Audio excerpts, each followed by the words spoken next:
12 माल Avenue Lucknow.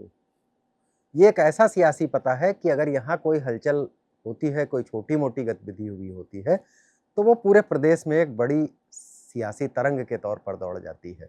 जी हाँ, और ये तब है जब 12 मॉल एवेन्यू लखनऊ के पते से काम करने वाली पार्टी के उत्तर प्रदेश में सिर्फ एक विधायक है, कोई लोकसभा सांसद नहीं है, एक राज्यसभा सांसद है जो अक्टूबर में रिटायर होने वाला है। जी हाँ, हम बसपा की बात कर रहे हैं, लेकिन बसपा की कोई छोटी-मोटी गतिविधि भी तुरंत चर्चा का विषय बन जाती है और अभी पिछले संडे को, पिछले रविवार को 24 मई को मायावती जी ने एक बड़ी बैठक यहाँ बुलाई थी और वो बैठक बड़े चर्चा में रही। उस बैठक में क्या हुआ ये तो पार्टी पदाधिकारी ही जानेंगे। बहुजन समाजवादी पार्टी में मीडिया का एक्सेस इतना आसान नहीं होता है, लेकिन जो प्रेस नोट जारी किया गया बहुजन समाजवादी पार्टी का, उस पर कुछ बातें की जाती हैं। लेकिन उस प्रेस नोट से पहले एक बात ये करना ज़रूरी है कि जो कि सुर्खियाँ बनी थी कि जब कांग्रेस के बाराबंकी के सांसद तनुज पुनिया बहन जी के घर पहुंच गए थे और उन्होंने उनसे मिलने के लिए पर्ची भिजवा दी थी। हालांकि जो होना था वही हुआ, उनको बैरंग वापस लौटना पड़ा। और लेकिन ये उनके फोटोज और ये बातें कि क्या कांग्रेस और बसपा के बीच कुछ पक रहा है, ये चर्चा दौड़ गई। तो हम अब इस पर आते हैं, बात करते हैं खासतौर से 24 तारीख को जो मायावती की प्रेस कॉन्फ्रेंस हुई है।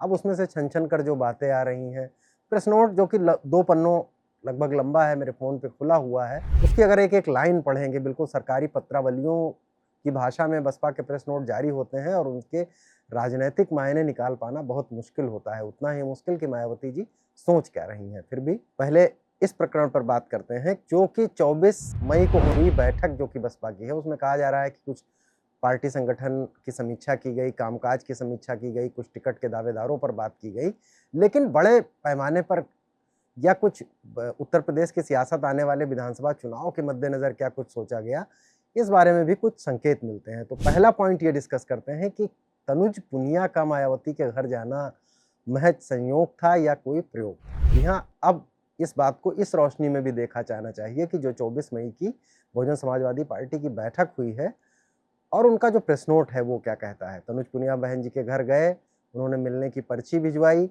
और फिर वो बैरंग वापस लौट आए। कांग्रेस पार्टी ने उनसे पल्ला झाड़ लिया, लेकिन 24 तारीख को जो बैठक हुई उसके बाद जो प्रेस नोट जारी हुआ है, उस 2 पन्ने के प्रेस नोट में इस घटना का कहीं कोई जिक्र नहीं है। मायावती जी जैसे आमतौर पर पार्टियों की आलोचना कर देती हैं, कांसीराम के प्रकरण पर उन्होंने कांग्रेस की कितनी आलोचना की थी कि कांसीराम को जब भारत रत्न देने की बात थी तो उन्होंने कांग्रेस पर काफ़ी बिफर गई थी।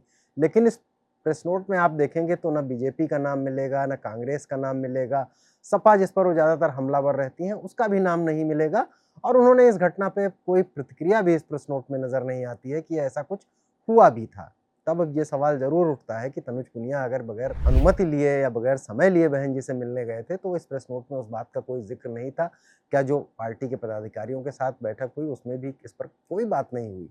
अब ज़रूर ये सवाल उठता है कि तनुज पुनिया का जाना महज संयोग था या ये कोई प्रयोग था। प्रयोग इसलिए कि तनुज पुनिया पहली बार बाराबंकी से सांसद बने हैं, लेकिन उनके पिता पीएल पुनिया जो इस समय कांग्रेस में हैं, वो एक समय मायावती के काफ़ी विश्वस्त रह चुके हैं। जब मायावती जी सत्ता में हुआ करती थी, तो पीएल पुनिया उनके बड़े करीबी अधिकारी हुआ करते थे। तो अब ये चर्चाएँ भी हो रही हैं कि पीएल पुनिया कहीं इस पेशबंदी में, तनुज पुनिया तो अभी बहुत जूनियर हैं राजनीति में, लेकिन क्या पीएल पुनिया इस पेशबंदी में कुछ कांग्रेस और बसपा के लिए गठबंधन की कुछ भूमिका में तो नहीं थे? और शायद बहन जी की अनुमति या उनकी बिना अनुमति के एक पेशबंदी की गई, एक मैसेजिंग की गई कि कांग्रेस बसपा को अप्रोच कर रही है।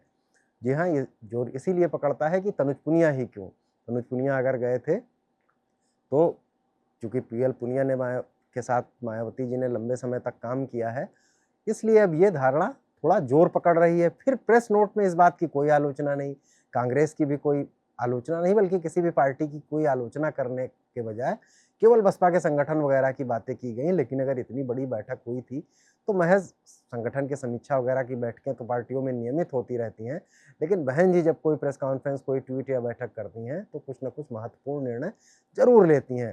तनुज पुनिया के उनके घर जाने और बैरंग लौट जाने पर इस प्रेस नोट में कोई ज़िक्र ना होना कुछ इशारा तो करता है इस बात पर। अब आते हैं प्रेस नोट की और सी भी बारी बातें। बहुत 2 पन्नों का लंबा नोट है, जैसा कि एक बड़ी जटिल भाषा में लिखा हुआ प्रेस नोट होता है। उसकी ड्राफ्टिंग का बड़ा अजीब तरीका है और उसे डिकोड करना भी बहुत मुश्किल होता है, लेकिन अगर उसकी आप एक-एक लाइन से गुजरेंगे तो इसमें इस बार ज़्यादातर आलोचना करने या उसके बजाय विरोधी पक्ष, विपक्षी, बसपा के विरोधी, इस तरह के शब्दों का ज़्यादा इस्तेमाल किया गया है। कांग्रेस, बीजेपी, सपा, किसी भी बात से इनकार किया गया है।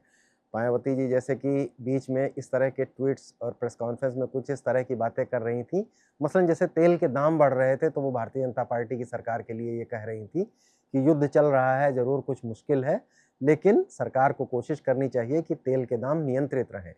यानी कि वो सरकार की सीधी-सीधी आलोचना से बचती थी और जिन पर उनको हमलावर होना होता था, जैसे समाजवादी पार्टी पर, तो वो उसके लिए कड़े शब्दों का भी इस्तेमाल करती थी। गुंडों की पार्टी है या ये है। कांसीराम के जब भारत रत्न वाले प्रकरण हुआ था, राहुल गांधी ने इंदिरा गांधी प्रतिष्ठान की एक सभा में उनकी मौजूदगी में एक प्रस्ताव पारित हुआ था कि कांसीराम जी को भारत रत्न देना चाहिए। उसके बाद उनके तेवर कांग्रेस पार्टी पर भी बड़े नर्म थे। लेकिन अगर आप इस प्रेस नोट को पढ़ेंगे तो बस वही विपक्षी, बसपा ये करेगी, बसपा की योजना ये है, कैडर की बैठकों में ये करना है। उन्होंने तनुज पुनिया वाले प्रकरण पर भी न तो कोई एक भी लाइन लिखी है और भारतीय जनता पार्टी के लिए भी उन्होंने कहा कि अगर नाम तो लिया नहीं, ये कहा कि इस समय देश के राजनीतिक हालात मुश्किल हैं और चीज़ें पूंजीपतियों के हाथ में जा रही हैं वगैरह वगैरह। यानी कि उन्होंने भारतीय जनता पार्टी की कोई वैसी तीखी आलोचना तो नहीं की, लेकिन जो लाइनें हैं उनको पढ़ के आपको लग सकता है कि शायद ये बीजेपी की ओर ये कह रही हैं। तो अब इसको मिला लीजिए और तनुज पुनिया का जो है मायावती के घर जाना मिला लीजिए, तो ये इससे कुछ मतलब ज़रूर निकाले जा सकते हैं, लेकिन मायावती के मन में क्या है ये बात अभी कोई नहीं कह सकता।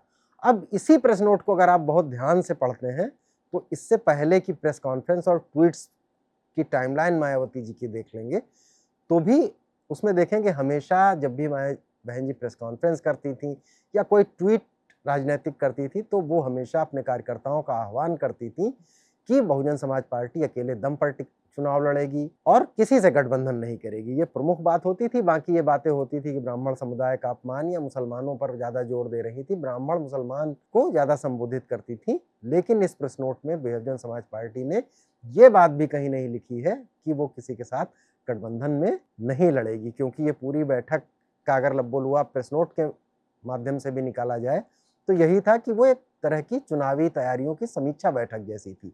और इस तरह की बैठक में तो फिर एक बार साफ ही किया जाता है कि पार्टी गठबंधन के साथ चुनाव लड़ेगी या नहीं। और जबकि पार्टी मुख्य रणनीति के तौर पर जब बार-बार ये प्रचारित कर रही हो कि हम किसी के साथ गठबंधन में नहीं जाएंगे और दूसरी पार्टियां कुछ इस तरह की कोशिश कर रही हो कि मायावती जी इस गठबंधन में आ सकती हैं, ऐसे में तो ये साफ करना और भी जरूरी हो जाता था। और अभी कुछ दिनों तक पहले तक ही बसपा इसे साफ कर रही थी। बहन जी अपनी प्रेस कॉन्फ्रेंस में, उनके ट्वीट्स में बहुत साफ होता था, लेकिन इस प्रेस नोट में इससे बचा गया है कि बहुजन समाज पार्टी किसी पार्टी के साथ गठबंधन में नहीं जाएगी। यानी कि ये भी एक थोड़ा-सा रणनीतिक बदलाव तो दिखता ही है, ये थोड़ा-सा विकल्पों को ज़्यादा खोल देने की तरफ इशारा करता है। और अगर जब आप इसको तनुज पुनिया के उनके घर जाने वाली घटना के संदर्भ में देखते हैं तो थोड़ा-सा ये थोड़ा और रोशनी पाता है, थोड़ा इसको चर्चाएँ उसको और बल देती हैं।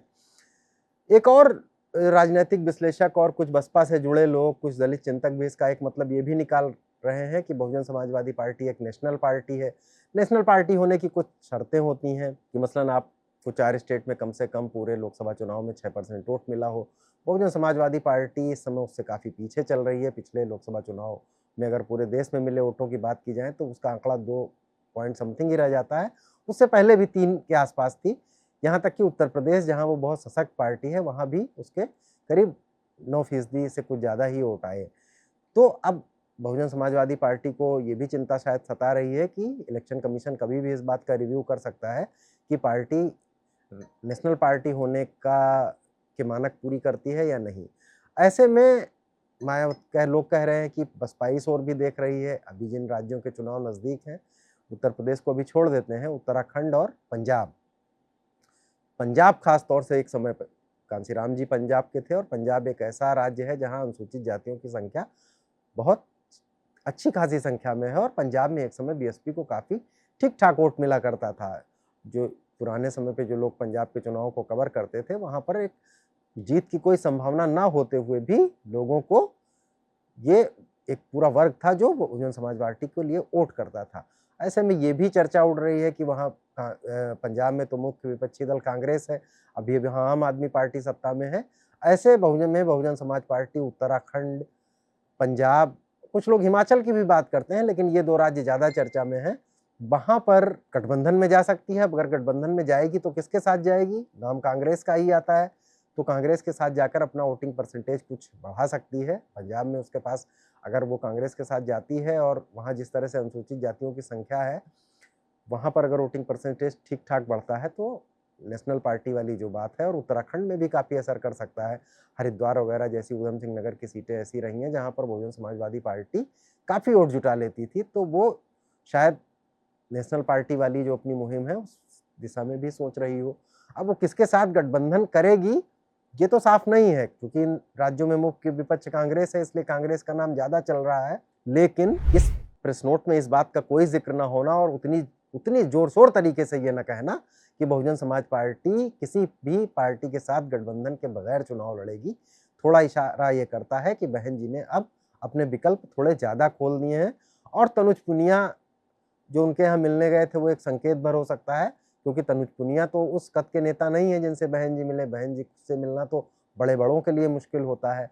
अब आते हैं उत्तर प्रदेश की बात पर। उत्तर प्रदेश में क्या होगा ये अभी भी बहुत साफ नहीं है।